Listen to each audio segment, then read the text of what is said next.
Today's video is on how to improve your balance when you're jumping. So, of course, 2-point is really important because it helps check that your leg is in the right place. And I do a few demos later on in the video. But a challenge for you, and to get the most out of this video, I want you to video yourself jumping, and I want you to look, have you got a straight line from your toe to your knee and from your elbow through to the bit? Also, over the top of the fence, freeze frame at mid-flight, and see whether you have got these alignments still working for you as well.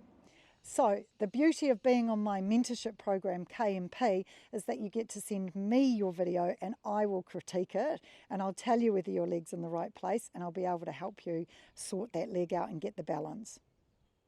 This is why we're going to stop and just look, is that so often you're taught heels down, and what that does is it pushes your legs here on the girth.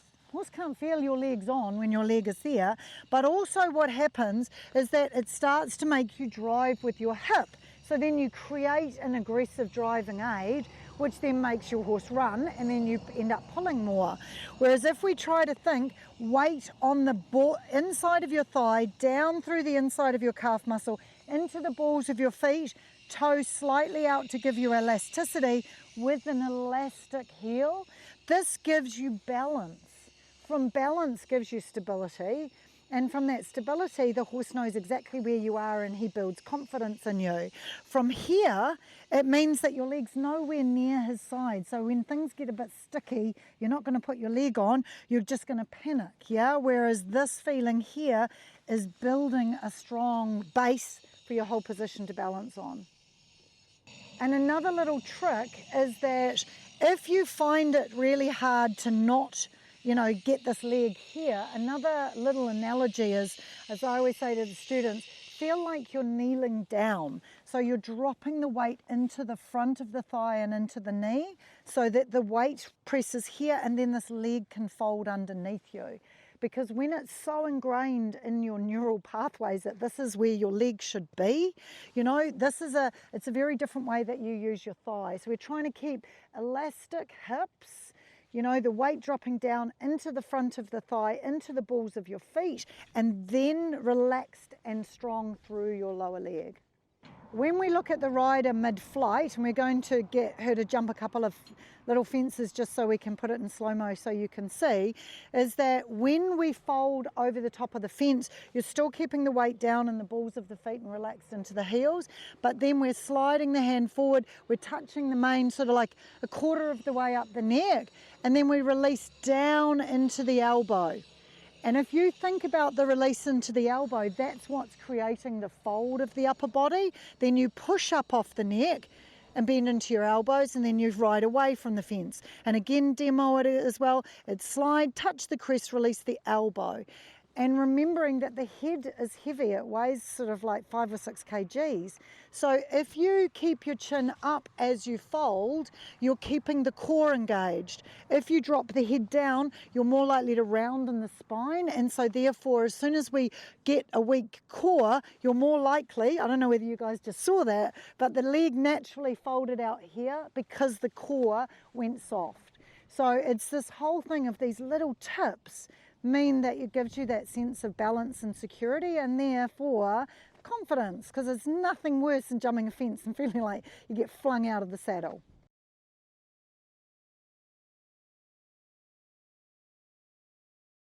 So to improve your balance, 2-point is super important. Doesn't matter whether you believe that riders should sit upright or in a light seat, because when you're mid-flight over the top of the jump, pretty much you're balanced on your lower leg. You're not sitting on your bum. So hop up in your 2-point position now. And what I'm looking for is toe slightly out at a 45-degree angle, calf muscle engaged so that it's touching her belly slightly, the weight dropped down into the heel so it looks like it's a spring, so it's absorbing the movement. and that the body, the knees, the ankles, the hips are all absorbing the beat of the movement. So floating seat, the bum won't be touching the saddle. So you see there, she looks like she is absorbing the bounce of the movement. There is a beautiful straight line from her toe to her knee to her, oh, I got it, my mouth all muddled up then. Yeah, sorry, Michaela. I'll start again. So there is a perfect straight line, toe, knee, shoulder, and the other straight line I'm looking for is from the bit, through the rein, through the arm to the elbow, so that then she's using her fingers to soften the bit rather than pulling down. Okay, now I want you now, while you do a bit of demo for me, I want you to push your leg too far forward. Okay, now show me 2 point. Yeah. Difficult, yeah?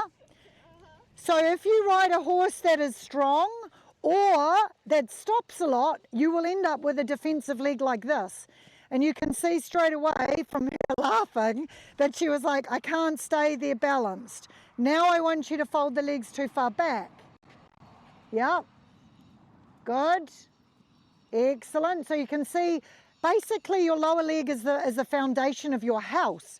You need a foundation that is strong. If you put the foundation in the wrong place, the body gets chucked around. Okay, now go back into your normal 2 point. Excellent. We can finish there. I hope you've enjoyed this video, and if you have, please subscribe so that you don't miss out on my next one. But also, sometimes when you school by yourself, it's really hard to know whether you're actually doing it 100% right. So what I do have is I have a mentorship program. It's called KMP, and you can send your videos to me and I critique them, and we meet for Q&As every week, and it's kind of like just having somebody who's in your corner. So it's like you can message me and say, hey, this is what the horse is doing, and I will message you straight back with some techniques and some ideas of how we're going to fix the problem together. So if you'd like to know more information, just check out my website, Kirstin Kelly Equestrian.